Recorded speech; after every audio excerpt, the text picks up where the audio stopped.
Sejumlah orang yang mengaku investor pembangunan Satuan Pelayanan Pemenuhan Gizi (SPPG) mengamuk di kantor Badan Gizi Nasional (BGN) Jakarta Pusat. Mereka meminta pertanggungjawaban pemerintah terkait pembayaran pembangunan dapur MBG. Ada yang sampai memblokade pintu gerbang kantor BGN. Mereka meluapkan kemarahannya dan mendesak agar dapat bertemu kepala BGN yang baru, Nanik Esdeyang. Mereka menagih janji pemerintah untuk pembangunan dapur MBG yang sudah mereka biayai dengan uang pribadi. Itu kemarin dari tanggal 12 bulan 3 ke dapur Narumonda. Habis itu bulan 3. Iya. Terus tanggal 14 bulan 3. Ya, sampai hari ini nggak dibayar. Terhitung di ibu aja udah berapa kali? 120 juta. 120 juta. Berapa sih kerugian yang dialami? 97, namun sudah 3 kali saya ke sini tapi tidak ada hasil. Sementara ongkos dari sana ke sini aja sudah berapa ya? Menanggapi kabar sejumlah SPPG berhenti sementara karena anggaran belum turun, Kepala BGN, Nanik Esdeyang menyatakan dana operasional untuk MBG sudah dicairkan. Dia bilang masalah yang saat ini terjadi di SPPG hanyalah soal teknis. Semua sudah dicairkan dari mulai Jumat. 877 tadi itu. Yang sudah masuk. Jadi memang ada beberapa yang yang Jumat itu sudah dicairkan. Yang Senin ini juga dicairkan. Tadi kalau nggak salah kami dapat laporan 5T ya Ibu ya, dicairkan hari ini. Jadi tidak ada masalah, ini masalah teknis saja. Badan Gizi Nasional memang tidak menambah pembangunan dapur SPPG yang baru. Ini tak lepas dari efisiensi anggaran MBG agar tidak membebani keuangan negara. Efisiensi ini kami lakukan yang pertama melalui moratorium. Moratorium ini bukan titik baru, tetapi juga dapur-dapur baru. Bila per hari ini totalnya berapa besar ya? 7.877. Jadi per hari ini jumlahnya titik dapur yang operasional berdasarkan virtual account itu 27.877. Nah, kita hentikan dulu ke situ. Kita akan tata. Kita tata apakah dapur ini melayani, ini sudah bisa melayani sebetulnya dengan penerima manfaat yang ada, atau sebetulnya malah kelebihan. Efisiensi ketat ini bergulir di tengah pengakuan mengejutkan mantan Wakil Kepala BGN yang juga tersangka korupsi tata kelola MBG, Sony Sonjaya. Sony klaim akan membongkar adanya gurita intervensi struktural lintas instansi. Tidak main-main, sedikitnya 26 nama tokoh besar dari lingkaran eksekutif, legislatif, hingga organisasi kuat diduga bergerilya demi memperebutkan jatah proyek dapur makan bergizi. Firma hukum Temis Indonesia yang tergabung dalam MBG Watch mendesak Kepala BGN yang baru untuk evaluasi menyeluruh pengelolaan MBG. Salah satunya dengan membuka data ke publik. Transparansi penuh atas siapa saja pejabat atau tokoh politik yang bermain dalam proyek ini menjadi harga mati untuk mengembalikan kepercayaan publik. Yang urgent harus diperbaiki segera menurut saya adalah hal itu. Konflik kepentingan yang dilakukan oleh penyelenggara negara, pejabat negara, anggota DPR di pusat maupun di daerah yang mengelola SPPG ini. Karena jelas di dalam Undang-Undang Tipikor di dalam pasal 12 huruf I itu juga sudah melarang begitu atas konflik kepentingan. Menurut saya hal yang sangat urgent adalah terkait dengan pengelolaan SPPG ini. Ini harus dibuka beneficial owner di setiap yayasan yang sudah berjalan. Ini harus dibuka oleh pimpinan yang baru. Desakan serupa sebelumnya juga disampaikan mantan Wakil Ketua KPK, Laude M. Syarif, agar tersangka Sony Sonjaya membuka daftar nama besar yang diduga terlibat dalam proyek dapur MBG. Ia khawatir daftar nama pejabat tersebut menguap dan hilang di tengah jalan jika tidak segera diekspos ke publik. Tim Liputan, Kompas TV. Lalu apa evaluasi terbaik untuk program makan bergizi gratis di tengah pengusutan kasus korupsi MBG dan tekad efisiensi dari pimpinan baru Badan Gizi Nasional?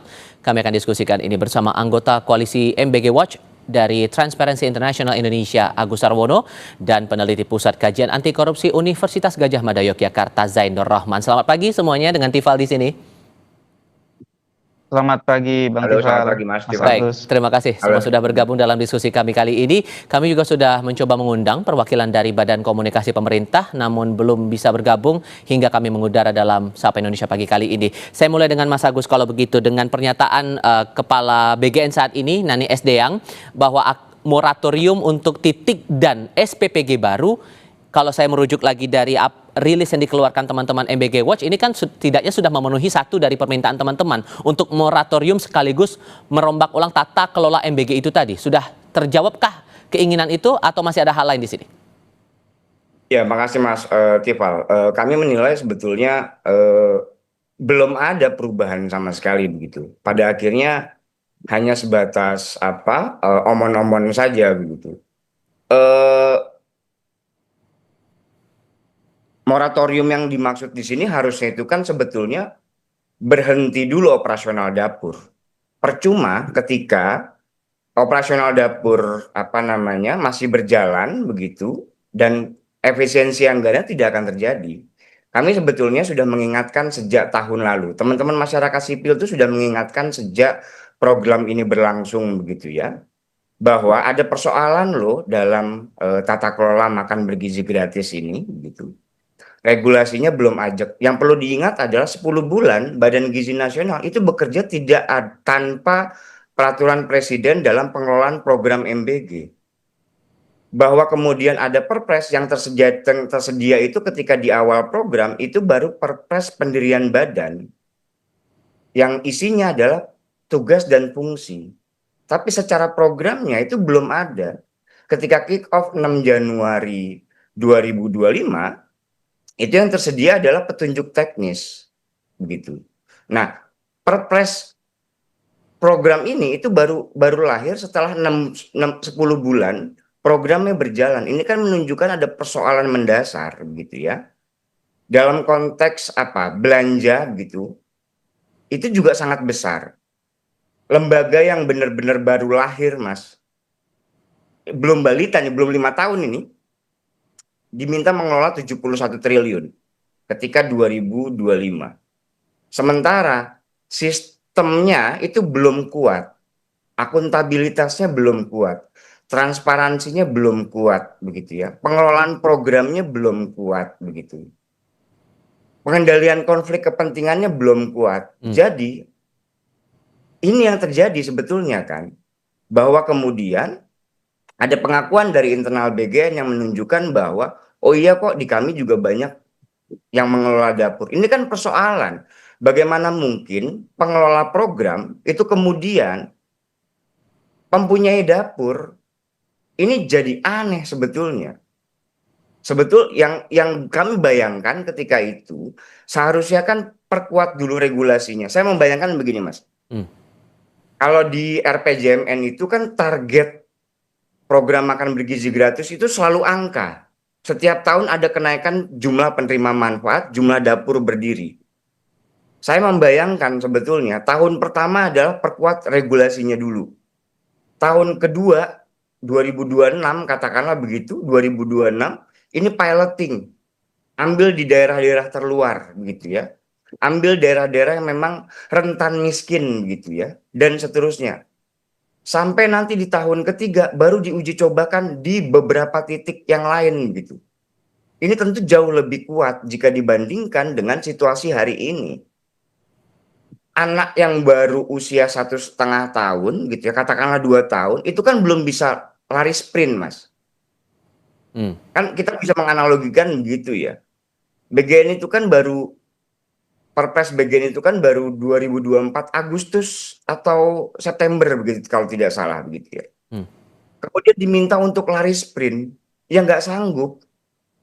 Ditambah kompetensi dari pimpinan BGN, tidak ada yang paham tata kelola begitu ya. Tidak ada orang yang paham soal keamanan pangan. Tidak ada yang paham soal ahli gizi begitu ya. Dan seterusnya. Sehingga karena ini dipaksakan, jadilah ada kasus di situ. Dan kami sudah mengingatkan hati-hati. Karena kan BGN ini kan praktis benar-benar belanja harian gitu. Belum lagi pengadaan, Mas. Pengadaannya itu nyaris banyak sekali pengadaan yang sebetulnya tidak berhubungan langsung dengan penerima manfaat. Motor, sepatu, tablet, dan seterusnya, dan seterusnya. Klaim ada digitalisasi. Kami juga sudah mengingatkan dalam konteks yang lain. Digitalisasi pengadaan belum sepenuhnya mengurangi praktik korupsi. Ketika warga penerima manfaat itu tidak dilibatkan. Ketika ruang-ruang informasi tertutup. Begitu ya. Ketika sistem pencegahan korupsi di dalam itu tidak ada. Whistleblowing system yang nggak ada. Begitu ya. Daftar informasi publik juga tidak tersedia. Ini konteksnya tahun lalu. Begitu. Yeah. Kemudian pengendalian konflik kepentingannya sudah juga tidak ada. Jadi ya maka solusi sederhananya adalah stop dulu programnya, perbaiki tata kelolanya. Tapi kalau kemudian, sorry saya potong, kalau kemudian ada komitmen yang disampaikan Kepala BGN saat ini, Nani SDyang, di stop dulu tambahan titik dan SPPG baru itu satu. Kemudian yang kedua ada komitmen yang disampaikan oleh Nani, masalah efisiensi tadi. Di tengah ada upaya pengusutan juga dari Kejaksaan Agung soal permasalahan tata kelola MBG yang tersangkanya juga bekas pejabat dari Badan Gizi Nasional itu tadi. Kalau Anda melihat komitmen untuk efisiensi itu tadi, Mas Agus, seberapa jauh ini bisa memperbaiki program yang sampai dengan sekarang ini programnya masih tetap jalan dan penerima manfaatnya juga terbilang cukup besar? Bagaimana mau efisiensi kalau programnya masih berlangsung begitu ya? Sudah tepat sebetulnya dihentikan terlebih dahulu programnya, perbaiki tata kelolanya. Nah, moratorium yang kami maksud di sini adalah hentikan dulu programnya. Jangan ada operasi di dapur, begitu ya. Ini kan jadi makin kelihatan selama 2-3 hari terakhir begitu. Ketika dapur berhenti, yang marah-marah kan sebetulnya bukan penerima manfaat, dalam hal ini siswa, tapi pengelola dapur. Pertanyaan utamanya sebetulnya, siapa sesungguhnya penerima manfaat program makan bergizi gratis? Bukan siswa, Mas. Tapi pengelola dapur. Pengelola dapur. Yang pengelola dapur tentu jangan-jangan punya kepentingan di sini. Punya orang yang berkuasa di sini. Jadi kami mau sampaikan bahwa program ini memang didesain sedemikian rupa untuk menjadi perburuan rente. Bahkan statement kami cukup clear sebetulnya. Program ini gagal sejak dalam perencanaan. Begitu kira-kira. Oke, Mas Zainur, kalau merujuk lagi dari pernyataan Mas Agus soal aturan hukum regulasi yang berkaitan dengan program ini, makanya kemudian ada celah main-main dalam tanda kutip yang diungkap oleh Kejaksaan Agung yang pada akhirnya membuat 3 mantan pejabat BGN itu terjerat dalam kasus korupsi tata kelola MBG itu tadi. Karena memang dari sisi desain kelembagaan itu masih sangat prematur. Kita bisa bayangkan dalam satu badan merangkap berbagai fungsi mulai dari regulator, operator, auditor, pengawasan, verifikator, itu semua ada di tangan satu badan namanya BGN. Padahal ini badan seumur jagung, kelola duit 70 triliun rupiah, akan meningkat menjadi 268 triliun rupiah. Bisa dibayangkan, tanpa adanya tata kelola pemerintahan yang baik di dalam badan ini, juga sangat jumawa seakan-akan karena sedang menjalankan proyek strategis nasional, program prioritas pemerintah, menjadi presiden boys gitu ya, mereka seakan-akan kebal dari sistem hukum. Ya, oleh karena itu tujuan dari program ini menjadi apa? Menjadi ajang untuk menunjukkan kegagahan dari pemerintah, tetapi ternyata juga kedodoran. Dari sisi implementasi di lapangan juga sangat kedodoran, dari sisi tata kelola yang mulai terlihat di publik juga sangat kedodoran.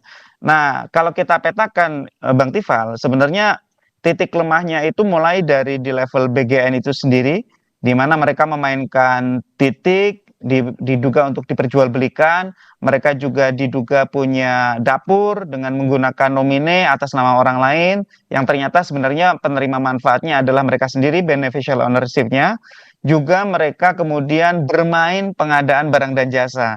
Nah ini kan pengadaan barang dan jasa kalau kita lihat tadi sebagaimana disampaikan Mas Agus, sama sekali tidak memiliki korelasi secara langsung dengan produksi makanan gitu ya. Bayangkan beli motor listrik, beli tablet, sepatu, televisi. Padahal di tengah kondisi fiskal Indonesia yang sangat-sangat terbatas saat ini, gitu ya, seharusnya program itu tepat sasaran. Tetapi ternyata tidak. Mereka karena dianggap sebagai program prioritas presiden, program prioritas nasional, kemudian apapun dibuat-buat. Sehingga memang jangan-jangan sejak awal logika berpikirnya itu bukan logika berpikir ingin menyelesaikan stunting, tetapi logika berpikir proyek. Ketika ada pengadaan, maka di situ ada potensi untuk mendapatkan kickback.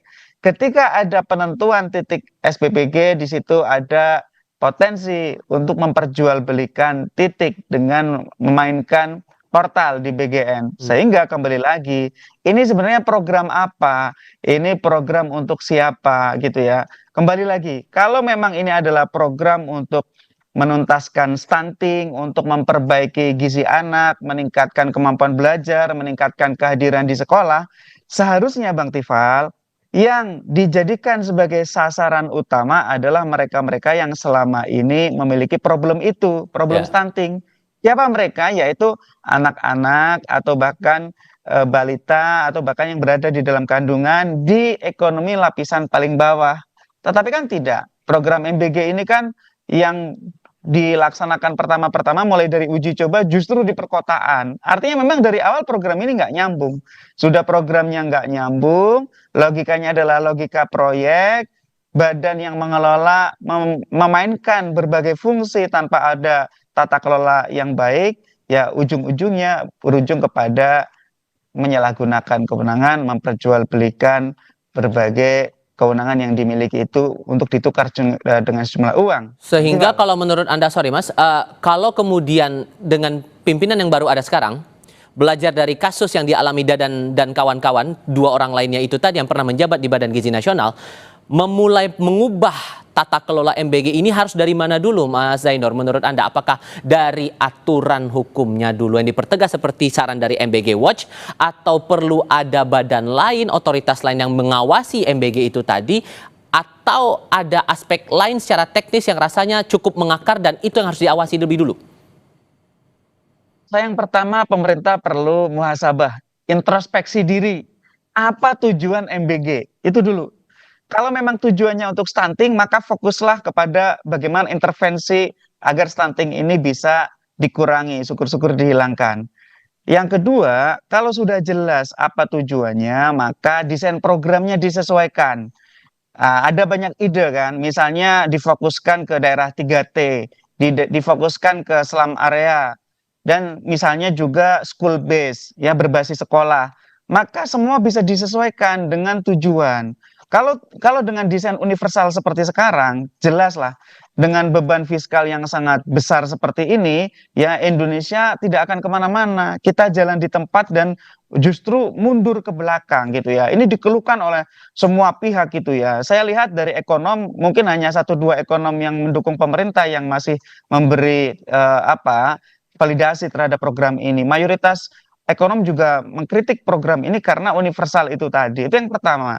Yang kedua adalah dari sisi tata kelolanya, ya BGN ini tolong lengkapi dulu ya dari peraturan-peraturan yang dibutuhkan ya, mulai dari kelembagaannya didasarkan pada satu peraturan yang kuat, juga organisasi dan tata kelola di dalamnya juga harus dilengkapi dengan tata kelola yang benar, dan juga perlu pemisahan fungsi gitu ya. Fungsi yang melakukan perencanaan, yang melakukan regulasi dengan yang mengeksekusi harus dibedakan. Dan yang melakukan audit termasuk juga untuk jaminan mutu juga harus dibedakan. Tidak harus selalu dengan membentuk badan baru, tetapi bisa diberikan kepada badan-badan yang sudah ada yang memiliki fungsi itu di pemerintah. Contoh. Sehingga ya contohnya keberhasilan dari program itu bisa diukur, Bang Tifal. Apakah stunting turun, apakah kemampuan belajar naik, apakah kehadiran ke sekolah itu naik gitu ya, dan yang paling penting apakah programnya bebas dari korupsi. Ya kalau kita sekarang lihat Bang Tifal, isinya politisi semua itu yang pemilik dapur-dapur MBG itu gitu ya. Itu adalah konflik kepentingan. Sehingga memang tujuannya bukan untuk program mengetaskan stunting, itu program bagi-bagi duit negara kepada para pendukung pemerintah. Bang Tifal. Mas Agus, kalau Anda melihat kasus yang diusut oleh Kejaksaan Agung ini dengan melibatkan orang yang mengelola harusnya program ini dengan harapan baik, tapi malah ternyata ada permainan penggelembungan markup untuk keperluan yang disebutkan tidak sesuai dengan kebutuhan yang seharusnya ada untuk makan bergizi itu tadi. Kerugian material dan moral apa yang sudah dicatat MBG Watch dari kasus itu, dan sejauh mana ini berdampak juga pada perjalanan program dalam setidaknya 1,5 tahun terakhir ini? Ya Mas Tifal, terima kasih banyak. Tentu dari sisi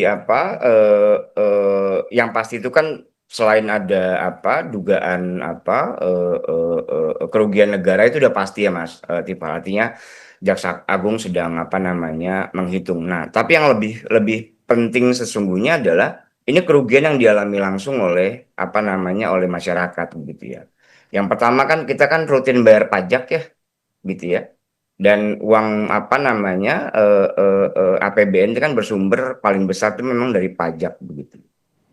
Jadi yang seharusnya alokasi anggaran ini kemudian untuk kebutuhan yang lebih prioritas, tapi karena ada proyek strategis nasional yang dipaksakan ini begitu, sehingga program ini dipaksa untuk jalan tanpa ada tata kelola yang baik begitu.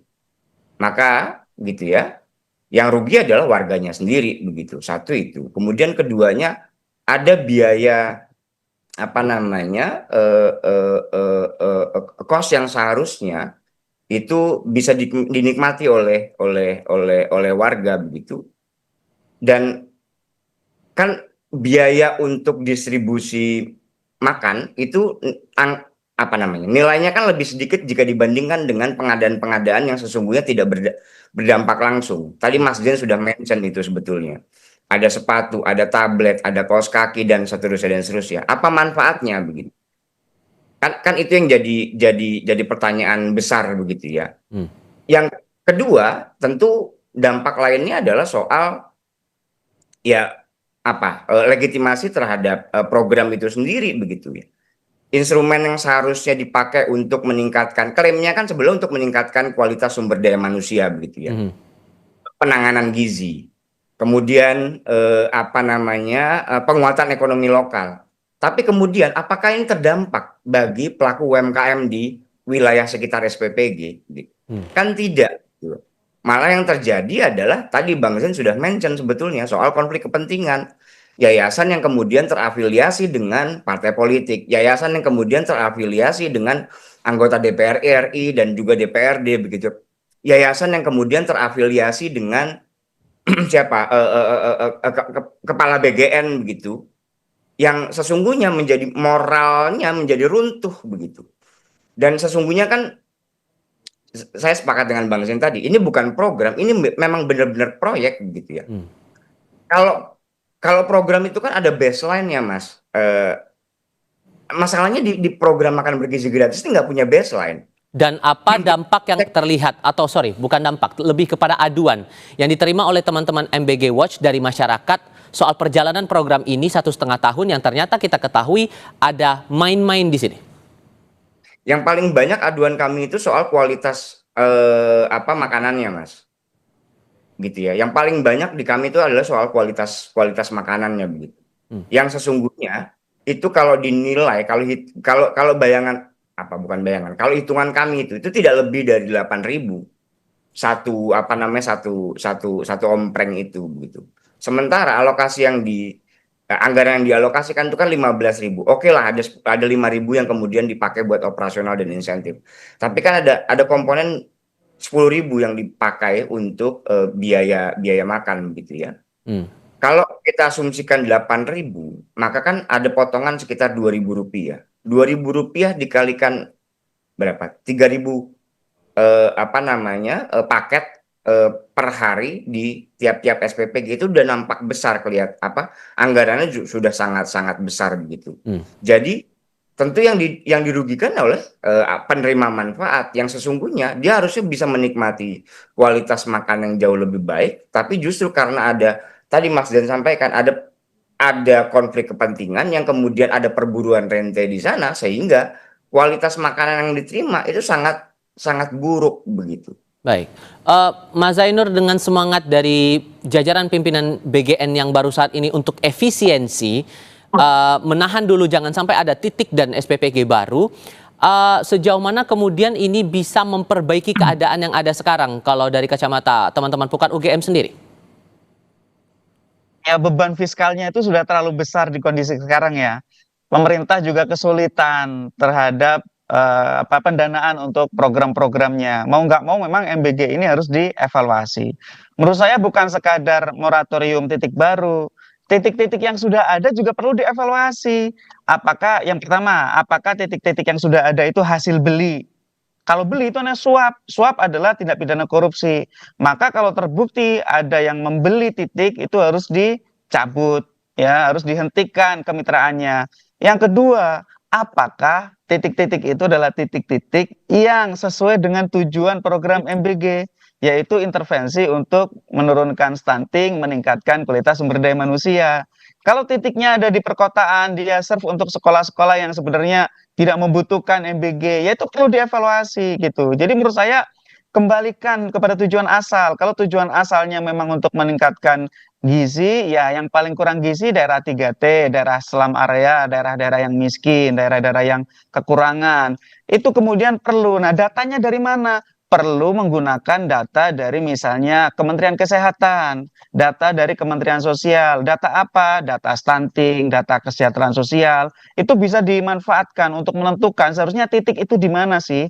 Titik ini kan mayoritas di kota, Bang Tifal. Kenapa ya? Karena logikanya adalah logika proyek. Yang kedua, ini sudah banyak sekali perburuan rentenya gitu ya. Jadi menurut saya tidak cukup gitu ya harapan-harapan dari pimpinan BGN yang baru gitu ya. Ini memang perlu untuk dilakukan review terhadap program ini dengan meminta bantuan kepada KPK menggunakan instrumen corruption risk assessment pasca kasus hukum ini. Untuk apa? Perbaikan tata kelola dan dikembalikan kepada tujuan awal. Bang Tifal. Baik, Mas Zainur, Mas Agus, terima kasih banyak sudah mau berdiskusi bersama saya pagi ini. Sehat selalu untuk Anda berdua. Selamat pagi.